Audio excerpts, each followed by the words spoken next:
यार आजकल ना मतलब बहुत सारे लोग ना मुझसे पूछते हैं कि भाई आप बताओ ऑस्ट्रेलिया आना चाहिए कनाडा आना चाहिए। अब वही बता, जब कनाडा वाले से बात करता है, मतलब जो कनाडा में रह रहा है, जो स्टूडेंट है इंटरनेशनल, तो वो कहता है हाँ कनाडा बेस्ट है। अब जैसे मैं ऑस्ट्रेलिया में रह रहा हूँ, मुझे कोई अगर मेरा यार दोस्त या कोई भी मुझे जानने वाला फ़ोन करता है, तो मैं जब उसको बताता हूँ हाँ हाँ ये आपको एडवांटेज मिलेगा, वो बोलता है नहीं ऑस्ट्रेलिया बेस्ट है।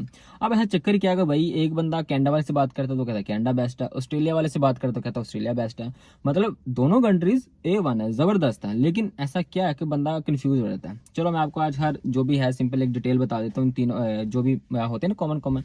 मैंने कहा चलो यार आपसे शेयर कर देता हूँ, जैसे मुझे अब थोड़ा बहुत एक्सपीरियंस हो चुका है ऑस्ट्रेलिया में। ज़ाहिर है मेरी स्टडी भी है, जो भी है, रहते हुए सारा कुछ जो भी है ना, एक निज़ाम चल रहा है मेरा, 1 साल तकरीबन हो गया मुझे तक एक्सपीरियंस हो रहता है। तो मैंने कहा चलो यार डिस्कस करते हैं आप सबसे कि भाई कनाडा और ऑस्ट्रेलिया में मेन डिफरेंस है क्या। तो क्यों स्टूडेंट है जो वो कंफ्यूज हो रहते हैं कि क्यों स्टूडेंट को लगता है कि भाई कनाडा सही है तो नहीं ऑस्ट्रेलिया सही है।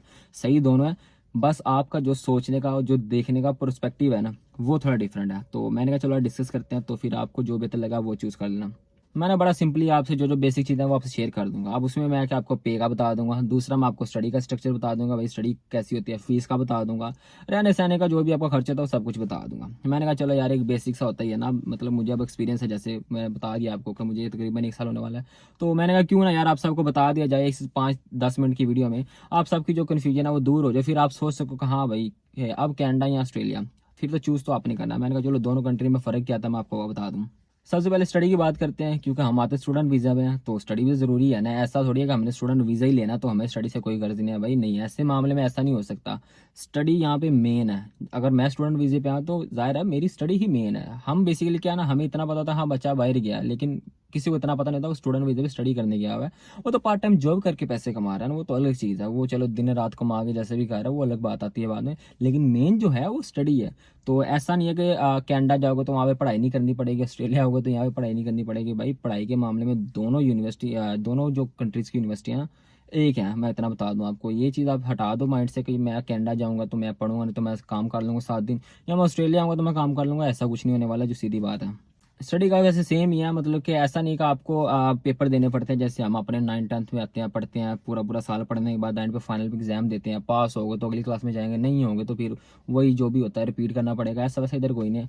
इधर आप जो जो पढ़ रहे हो ठीक है, आपका हर महीने का एक यूनिट होता है, तो जो भी आप सब्जेक्ट बोल लो उसको, तो वो आपने उसकी असाइनमेंट देनी होती है, आपसे क्लियर हो जाएगी ठीक है, नहीं होगी तो भाई आपको फिर पढ़ना तो है ही, अगेन पढ़ना तो पड़ेगा ही, लेकिन उसकी फीस भी देनी पड़ेगी ठीक है। वो फिर डिपेंड करता है कितनी, $3,000 है इसकी, $3500 है, $4000, तो वो है। तो स्टडी का स्ट्रक्चर दोनों का सेम ही है कि भाई हाँ पढ़ना साथ साथ पढ़ना, साथ साथ असाइनमेंट क्लियर करते जाना, तो आप वेल एंड गुड, आप सही जा रहे हो। तो दोनों में पेपर वाला कोई सीन नहीं है, सारा असाइनमेंट वाला सीन है। फीस की बात की जाए तो यार फीस में अभी आपको एग्जैक्ट तो बता नहीं सकता, लेकिन ऑब्वियसली जो आपका कोर्स है, जो आपकी यूनिवर्सिटी है उस हिसाब से होती है, तो इस पर मैं आपको एक्यूरेट फिगर नहीं बताने वाला कि हाँ ये है वो है, क्योंकि फिर वो ऊपर नीचे होती रहती है, आपको पता ही है।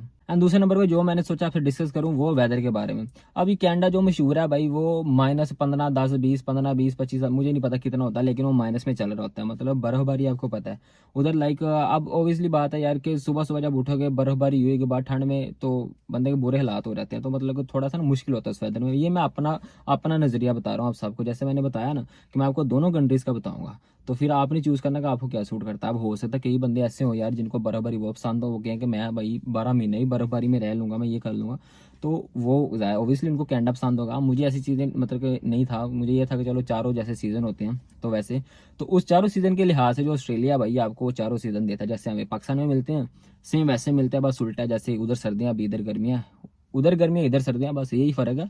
बाकी मौसम जैसे सीज़न मिलते हैं हमें 4, वैसे के वैसे मिलते हैं, ऐसा कोई होता है ना सीवियर कंडीशन कोई नहीं है वेदर की। तो फिर मैं साथ में बात करता हूँ पे की। तो देखो यार हर कंट्री का ना एक मिनिमम वेजेस होता है, हर कंट्री का मिनिमम एक रेट होता है। तो मिनिमम जो होता है ना वो ऑस्ट्रेलिया का चाह रहा है $21 ठीक है, वो आपको मिनिमम मिलना ही मिलना। मतलब अगर किसी कंपनी के पास आप काम कर रहे हो, टैक्स पे काम कर रहे हो, मैं फिर बात कर रहा हूँ, अगर आप कोई कैश पे या किसी और तरीके से कर रहे हो या वैसे ही 2-3 घंटे किसी के पास कर रहे हो, तो वो आपका और उसकी जो भी आपका वो कंपनी वाला होगा ओनर जो जिसके पास आप काम कर रहे हो, वो दोनों की डील है। वरना जो फुल टाइम अगर आपका इसके पास काम कर रहे हैं या पार्ट टाइम जो भी होता है, एक मतलब कि 8 घंटे कर रहे हो दिन में, तो वो आपको देगा ही देगा, 21 $21 देगा ही देगा वो आपको, ऐसा फिक्स है ये इधर का टैक्स में अगर आप काम करते हो तो यही। अगर मैं कनाडा की बात करूँ तो भाई कनाडा में आपको जो मिनिमम मिलेगा वो 14, 15, 16, तो अभी मुझे फिक्स इतना पता नहीं, लेकिन यही है मिनिमम 14 कह लो या 15 कह लो, इतनी जो चल रहा है ना रेट कनाडा में ये चल रहा है। तो अभी आप देख लो मतलब कि कितना फ़र्क है डॉलर में, तकरीबन 7-8 डॉलर का फ़र्क आ रहता है ना। तो लेकिन ये 7-8 डॉलर का फ़र्क आगे जाकर मैं ये भी क्लियर आपको कर देता हूँ, ऐसा नहीं कि आप अभी से डिसीजन ले लोगे नहीं ऑस्ट्रेलिया ये वो, अभी रुक जाओ, अभी आगे और भी बहुत बातें करनी मैंने। तो साथ में फिर रहने सहने की बात भी कर लेते हैं। अब जैसे मैंने पे का आपको बता दिया था, अब ऑब्वियसली अगर आपकी कंट्री में भाई पे ज़्यादा आ रही है, मतलब कि 21 डॉलर में, जैसे मैंने बताया आपको कि अगर आप टैक्स पे काम करते हो, तो उस कंट्री का जो होता है ना, फिर वो ऑब्वियसली आपका जो रहने सहने का होता है वो भी आपको महंगा पड़ता है। ऑस्ट्रेलिया वैसे भी ना जो स्टूडेंट के लिए तीसरे नंबर पर महंगी 3 कंट्री आती है। तो अब ज़ाहिर है जैसे आप इधर रहना शुरू करोगे तो आपके जैसे आप कमा रहे हो वैसे आप लगा रहे हो, ऐसा तो है नहीं जैसे हम नॉर्मली करते हैं कि भाई कमाते ऑस्ट्रेलियन डॉलर है उसको कन्वर्ट करते हैं अपनी पाकिस्तानी करेंसी में कि हाँ भाई महीने का तू भाई 4 लाख कमा रहा है। अब कमा तो रहा है वो 4 लाख, लेकिन ये देखो वो लगा भी तो उधर ही रहा है ना। तो अब एवरेज जैसे इधर आता है, ठीक है, मकान के रेंट की बात कर लो, तो यहाँ पे जो बेसिक चल रहा है ना अभी वो 700-800 डॉलर चल रहा है, ठीक है, बेसिक जो है बिल्कुल नॉर्मल था। तो कनाडा में अगर आप यही देखोगे तो आपको 300-400 डॉलर मिल जाएंगे। मैं गलत भी हो सकता हूँ, इतना कोई मैं एक्यूरेट नहीं बता रहा, लेकिन कनाडा से ज़्यादा यहाँ पे पे भी है और रेंट भी है। खैर मैंने आपको पे का भी बता दिया, रहने सहने का खर्चा भी बता दिया, और साथ में मैंने वेदर का और स्टडी का भी बता दिया। तो मेन पंगा एंड भी आता है ना, वो पता है क्या, वो आता है भाई पीआर का, मतलब कि पक्के होने का। ऑस्ट्रेलिया कागज़ कितनी देर में देता है और कनाडा कितनी देर में देता है। अब कनाडा की जैसे मैंने आपको शुरू में बात की वेदर के, वेदर उसका इतना मतलब होता है तो थोड़ा बहुत लाइक नहीं बंदा इसमें एडजस्ट कर पाता ना। जैसे हम नॉर्मली हम अपने कंट्री से आते हैं तो हम आदी नहीं होते इतने सीवियर वेदर के। तो लेकिन जो कनाडा वहाँ पे तो भाई सीवियर वेदर रहता है। तो अब जाहिर है फिर उसका कुछ ना कुछ तो उस इन रिटर्न उसकी कंट्री ने कुछ देना ना आपको, तो वो आपको पेपर जो आती है आपकी पीआर होती है वो जल्दी दे देता है। मतलब कि ऑस्ट्रेलिया वाले जो एवरेज टाइम लेते हैं ना भाई, वो 8-9 साल तो बंदे को घसीट देते हैं, मैं सच्ची बता रहा हूँ। मतलब बहुत आप लकी होगे तो फिर भी आप 5-6 साल के बाद पीआर लोगे। लेकिन कनाडा वाले जैसे आपकी स्टडी खत्म हुई, आपने टीआर डाली, साथ ही पीआर डाली और ये आपके पास पीआर आ गई। ऑस्ट्रेलिया में ऐसा नहीं है। ऑस्ट्रेलिया में आप मान लो अभी एक कोर्स इन्होंने रखा हुआ है कि ये कोर्स पीआर में, आप वो कोर्स कर रहे हो, वो कोर्स जब आपने कर लिया उन्होंने भाई अपनी लिस्ट से वो कोर्स ही निकाल दिया। उन्होंने बोला हम तो इस इन जो जिसने ये कोर्स किया हम तो उसको पीआर देंगे ही नहीं, आप फंस जाओगे। अब आपको फिर अपना स्टूडेंट वीज़ा अगला डालना पड़ेगा, क्योंकि अगला वीज़ा आप कोई डाल नहीं सकते अपना। तो टीआर आप डालोगे तो टीआर एक ही बार मिलती है, टीआर वहाँ पे डाल दोगे तो फिर अगर आपका उस टीआर में आप स्टडी करोगे तो फिर आप अगले मतलब समझ रहे हो ना, काम खराब हो जाएगा अगर आप ऐसा करोगे। तो आप टीआर नहीं लोगे तो आप स्टूडेंट वीज़ा लेना पड़ेगा आपको। अगर फिर आपने 3 साल के बाद स्टूडेंट वीज़ा ही डालना है, फिर अगर मजीद 2 साल का 1 साल का आपके फिर खर्चे वहीं पे, फिर सब कुछ वहीं पे। तो इस केस में ना कनाडा मतलब सही है भाई, वो मतलब कि आपको तंग नहीं करता, आपको वो कहता ठीक है आपने ये किया, ये टीआर डाली, ये पीआर पकड़ो। तो ये थोड़ी बहुत मेरी इन्फॉर्मेशन थी भाई कनाडा और ऑस्ट्रेलिया के बारे में। ऑस्ट्रेलिया की तो मुझे पर्सनल अपनी पता है ना, जैसे मैं रहता हूँ तो कनाडा में से दोस्तों वगैरह से जो भी इन्फॉर्मेशन मिलती है तो मैंने वो आपको बता दी, एक अमाउंट जो भी होता था सारा कुछ। तो मैंने कहा चलो यार आप सबसे नहीं डिस्कस कर लेते हैं भाई, आप सबको बता देते हैं भाई ये चक्कर है, मतलब पेश है, स्टडी वेदर वूदर का ये हिसाब है, तो आप देख लो। अब आप पे जो सूट करेगा वही कंट्री चूज करोगे, ठीक है। अगर आपको कनाडा अच्छी लगती है तो कनाडा, ऑस्ट्रेलिया अच्छी लगती है तो ऑस्ट्रेलिया।